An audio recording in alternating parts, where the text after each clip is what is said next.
সহজলভ্য হওয়া ভালো নয় মোটেও। সহজলভ্য মানুষদের কদর দেওয়া হয় না।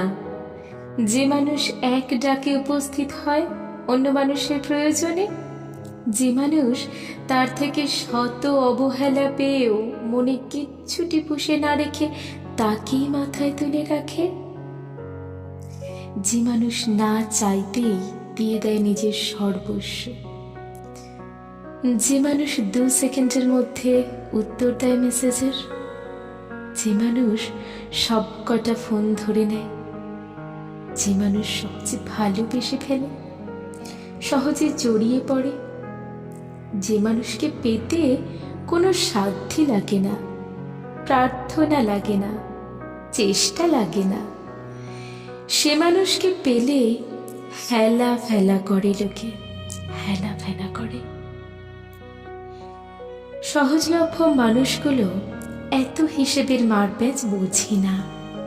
ওরা দারুণভাবে জড়িয়ে পড়ে। এত গুরুত্ব দেওয়ার পরেও অবহেলা ফেরত পেয়ে খুব কষ্ট পায়, চোখের জল মোছে আর ভাবে, কেন আমি এরকম? উত্তর আসে না, চোখ ভরে জল আসে শুধু। আসলে সহজলভ্য হওয়া খুব ভালো। সহজলভ্য হন, তবে একমাত্র তার কাছে যে আপনার কাছেও নিজেকে সহজলভ্য